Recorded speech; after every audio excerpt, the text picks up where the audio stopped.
Bien-aimés dans le Seigneur, nous vous saluons au nom de notre Seigneur Jésus-Christ, à tous ceux qui nous suivent depuis un certain temps. Nous sommes là pour aujourd'hui parler d'un thème très important qu'on rencontre un peu souvent dans l'Église, c'est celui de la délivrance. Donc ce matin, j'aimerais parler avec vous sur ce thème. En fait, la délivrance, comme on a l'habitude d'en parler dans nos églises, il y a vraiment beaucoup de théories. Ce que moi je voudrais faire aujourd'hui, c'est vraiment de parler de la délivrance, mais par rapport à un homme dans le Nouveau Testament.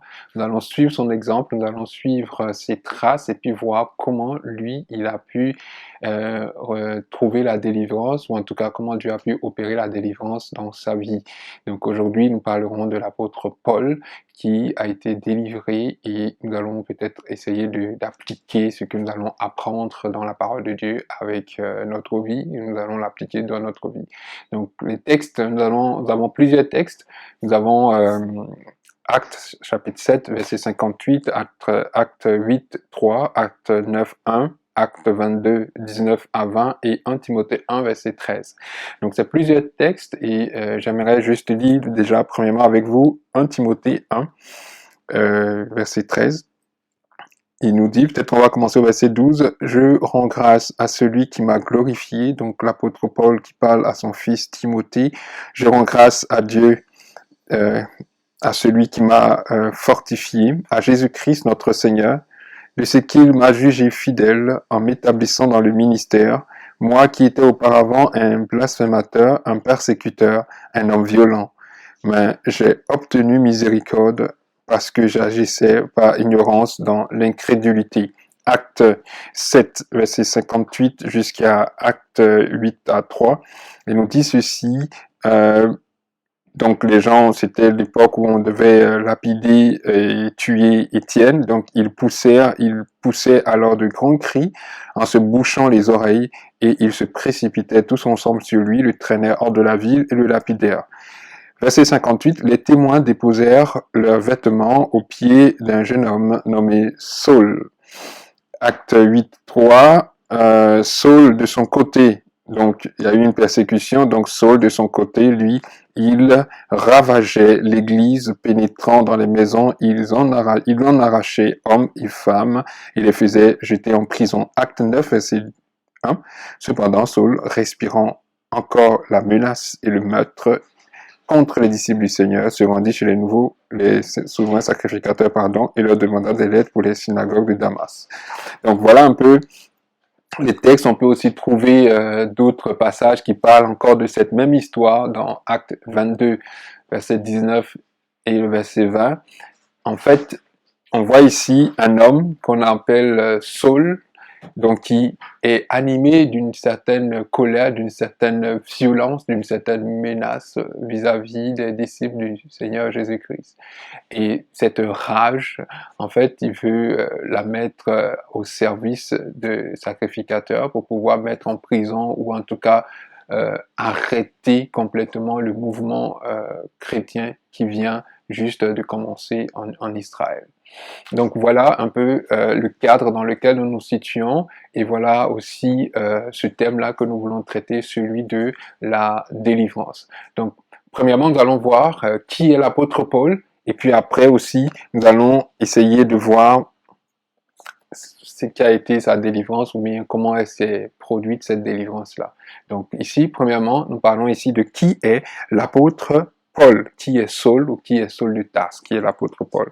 Premièrement, on nous dit généralement que c'est le serviteur de Jésus-Christ. Lui-même, dans ses épîtres, dans ses lettres, il se définit, ou en tout cas il se présente comme le serviteur de Jésus-Christ. Et même des fois, il va dire que je suis le moindre de tous les serviteurs de Jésus-Christ.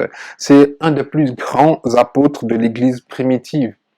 Peut-être même, on va dire que c'est le plus grand apôtre par excellence. On dit aussi que c'est l'apôtre des païens, parce que lui-même se définit comme ça aussi. Il va dire que Pierre a reçu l'apostolat à la direction des Juifs. Lui, là, son apostolat est dirigé vers les païens, ceux qui n'ont pas une origine juive.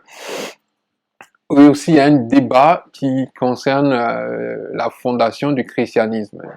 beaucoup le considèrent comme le fondateur du christianisme. Il y a aussi d'autres personnes qui pensent que c'est Jésus-Christ qui est plutôt le fondateur du christianisme, mais l'apôtre Paul lui-même dans ses dires, il va dire que il est celui qui a posé les fondements des églises, fondements du christianisme ou d'une certaine doctrine, alors que Jésus-Christ, quand il parle de l'église, il dit qu'il est simplement un bâtisseur de l'église. Il est le bâtisseur. Il dit, je bâtirai mon église et les portes de séjour, les morts ne prévaudront point contre cette église-là. Mais Paul va dire, moi j'ai posé un fondement et personne n'a le droit de construire n'importe quoi sur ce fondement que nous avons posé si ce n'est Jésus-Christ. Donc, il y a le débat entre celui qui a posé un fondement et puis celui qui a bâti, qui est véritablement le propriétaire de la chose. Bon, ça c'est des questions, on peut laisser à la réflexion de chacun.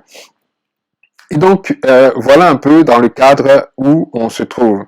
Donc, ce Paul était un homme qui était sous l'influence de certains esprits. En tout cas, il y avait des comportements qui pouvaient dire que il y avait quand même la colère, il y avait la menace, il y avait la violence, il y avait le meurtre, puisque les passages que nous avons lus tantôt, on nous dit que Paul, il respirait la menace et la violence. Paul, il ravageait l'église et Paul, il était aussi d'accord pour pouvoir, pour s'accorder avec ceux qui commettaient des meurtres, des crimes, ceux qui ont tué le diacre Étienne.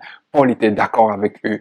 Donc, il y avait un esprit qui agissait en Paul. Il y avait une influence démoniaque, une influence spirituelle qui agissait déjà sur cet homme-là. Mais jamais on a vu dans la Bible quelqu'un lui imposer les mains pour le délivrer d'un esprit quelconque de délivrance. Peut-être s'il était à notre époque, on allait dire on va le délivrer de l'esprit de violence ou de l'esprit de menace ou de l'esprit de meurtre, de l'esprit de mort en fait, parce que tout ça se résume à l'esprit de mort.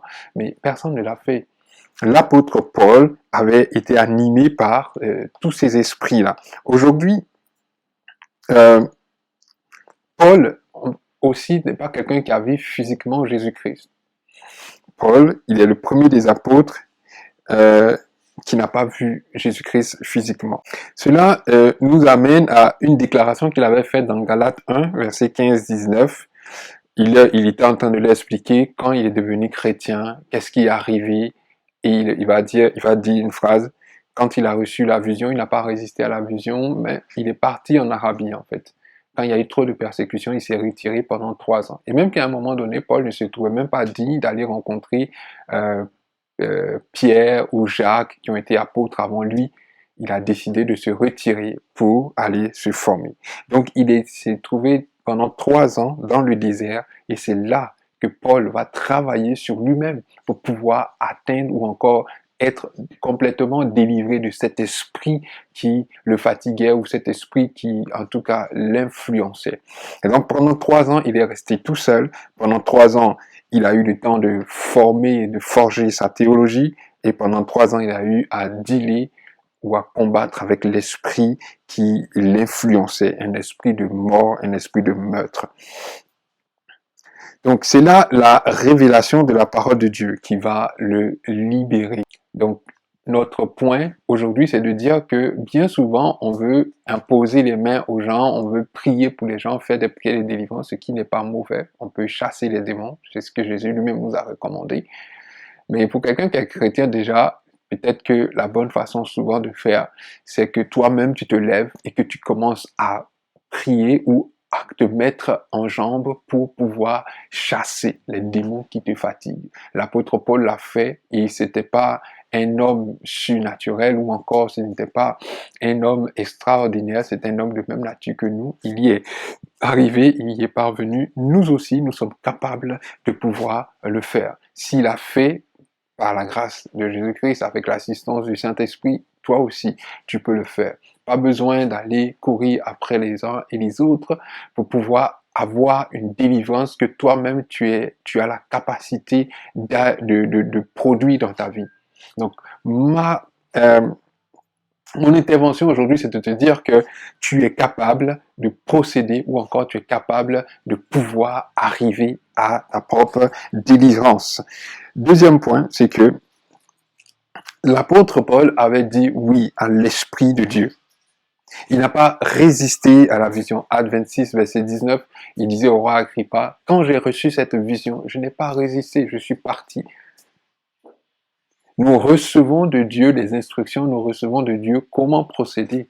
Si tu te rends compte qu'il y a un esprit qui te fatigue, qu'est-ce que tu fais? Mais tu dois maintenant ne plus résister à ce que tu comprends. Il faut maintenant que toi, tu te diriges vers ton désert. C'est là que tu vas aller combattre. C'est là que tu vas aller travailler pour pouvoir sortir de la situation où quelque esprit que ce soit t'est amené.